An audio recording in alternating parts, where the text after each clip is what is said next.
after a couple of months of riding my Blur CC. This is the 2024 with the EXO chain drive, not chain, the EXO SRAM drive system, and the carbon wheels, the reserve carbon wheels. I'm gonna give you my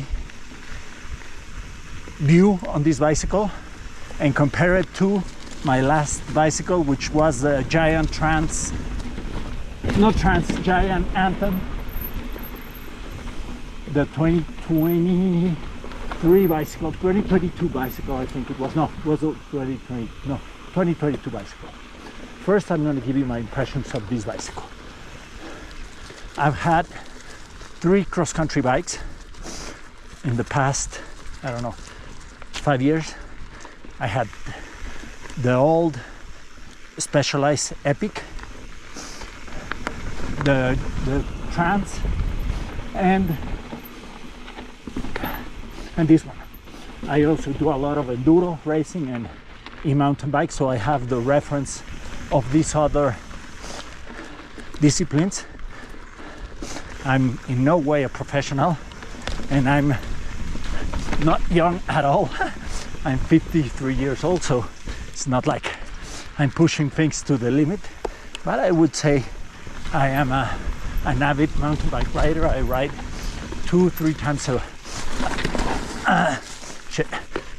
times a week, 4 times a week, and I've been doing it for many years. I don't know, 30 years. My first bicycle was I remember was a Diamondback. It had the shifters on the top and everything. Well, anyway, let's get back to this bicycle. I bought it 2 months ago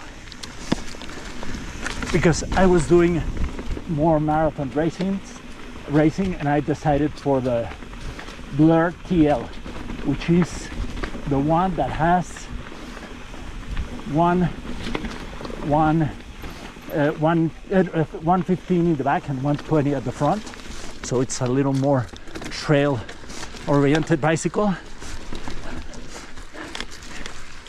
And first, let me tell you what I think about the climbing.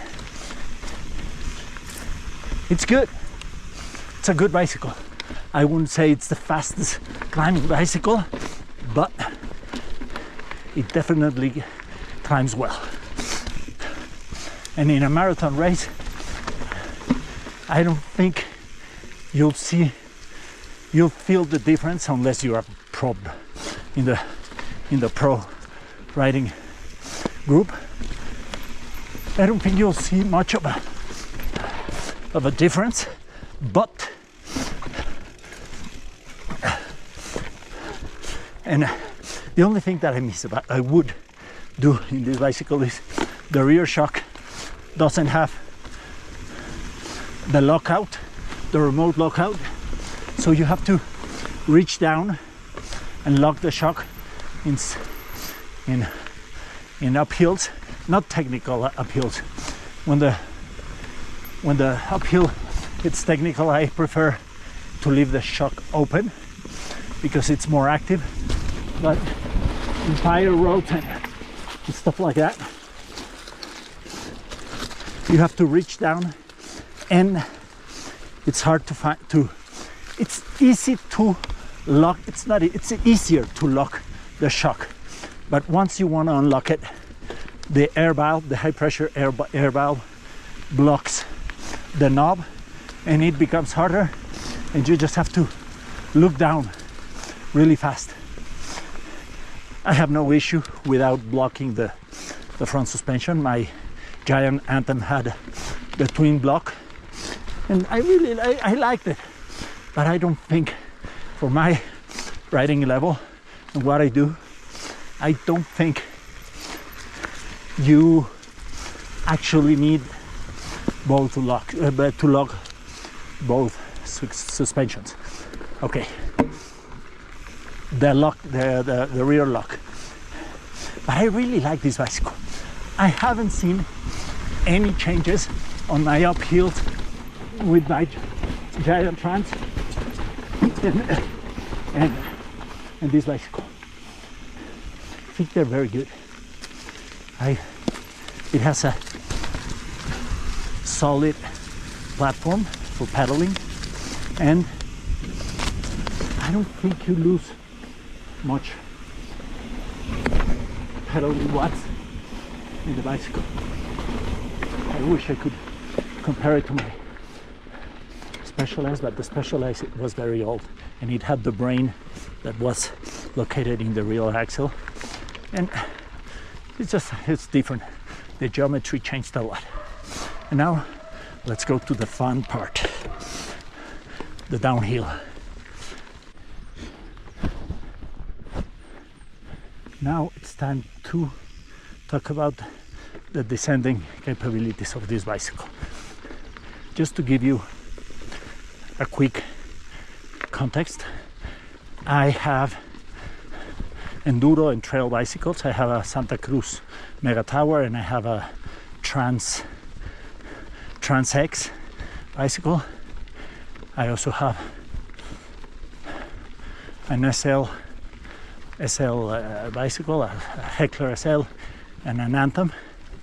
And I do a lot of, actually I think more than 50% of my rides are in, or 60%, 70% of my rides are in bicycle with long travel and aggressive geometries. But I'm not exactly young anymore, and every time I have a crash or something, or a break a bone, it takes longer and longer to heal. So I've started to ride cross country more often, and I also do a lot of, not a lot, but I do about 4 or 5 marathon races a year. Last year I did the BC back race and different races here at home, and in my category I finished in the top tier, so I wouldn't say I'm a weekend warrior. Like I told you before, I ride about 4 or 5 times a week, but I'm not a professional rider. I have to work and be a good father and husband. But anyway, in the descent, I was blown away by this bicycle.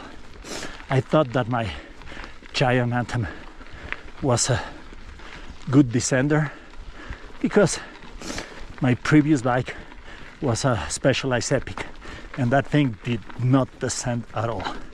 Obviously that bike had a very old geometry, but I used to my Anthem. I thought it was, wow, this bike descends great for a cross-country bike. Actually, the BC back race, I did it in the Anthem, and I was, wow, I like this bike. But after I finished the setup in this bicycle, man, I really understood what a new down country bicycle could do. This has 120 and 115, and man, sometimes I have to tell you, if the terrain is not too steep, it's not a pure enduro course or a bike park, I think you could do everything in this bicycle. If you're hitting drops and jumps, you're going to reach the limit very fast. But in the control it gives you, the confidence it gives you, it's on par with some more trail focused bicycles. When I bought this bicycle, I was between this one and the Tall Boy, and the Tall Boy had basically the same geometry as my Mega Tower, just with less travel. So I decided, no man, I'm gonna go with the Blur TL. and man, I'm happy of that decision. It corners amazingly. It's a very, very good bicycle. I think it really rides amazingly. Before I bought this bicycle, I was between this one and the Cervelo bicycle. They're brothers and they share a lot of components, and the frame actually looks very similar, even though they say that it's a completely different development. Not completely, but different development. You can tell that they're pretty much the same. But the Cervelo has 1 degree less in the head to banco. I think this is 77 and the Cervelo is 76.5. I don't remember, but they didn't have the Cervelo. I don't remember the model of the Cervelo, but it's new. They didn't have it, so I went with this one, and I'm incredibly happy. And many real reviewers in line think the same, have the same opinion that I have about this bicycle. In the uphills, it's a good bicycle. You're not gonna win an XCO race if you're a pro racer, maybe, and not in the TL version, but in the downhills, man, you could do more than you can imagine, which is exactly what I think it's designed for, an XCO marathon. You have a very good pedaling platform, maybe not the best, but very good one, and and you're not suffering in the descent, which is, I think it's great. And I know this is not a comprehensive review, but it gives you an honest opinion from an actual user that actually owns the bicycle and that actually runs marathon races at the recreational level, let's be clear. But I like to see my numbers in Strava, and I like to get better, and as a plus that it's an e-bike rider and an enduro and trail rider, and I've always did more enduro races than any other.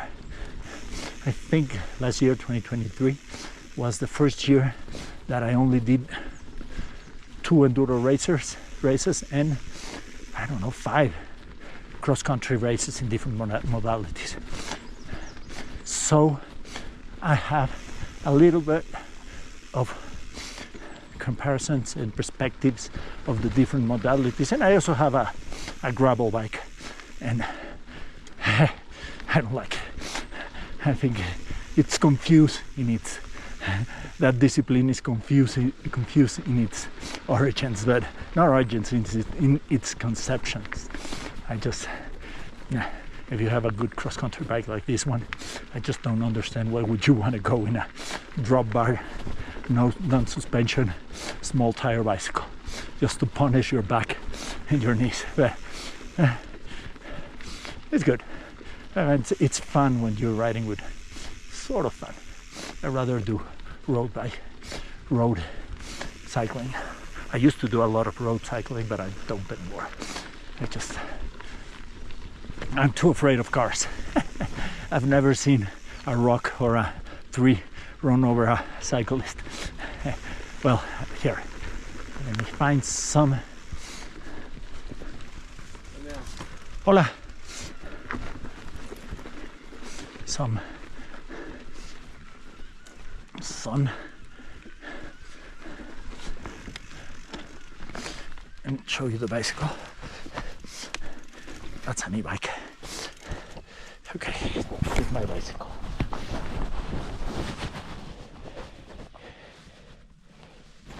It's the T-type derailleur with the, like I was telling you, with the reserve wheels. And I don't know what else. Oh, if I could tell what I didn't like about this bicycle. There are two things I don't like. I don't like the valves of the bicycle. These are the valves. Because you don't have the flexibility of taking the Presta valve and have it one reserve. I think if you break that valve, you're screwed. I haven't changed them because man, I'm going to use them. I'm not right now in a race. And the dropper, the one-up dropper, I wish it was more like the Fox Transfer. And I thought it was going to come with the Fox Transfer. But besides that, I'm cool with everything. I really like this bicycle. A second ago when that e-biker came by, I bet he was thinking I was nuts talking to myself. That's why I toned it down a bit. Well, I'll show you how the downhill goes, and that's it. Okay, let's do the downhill thing.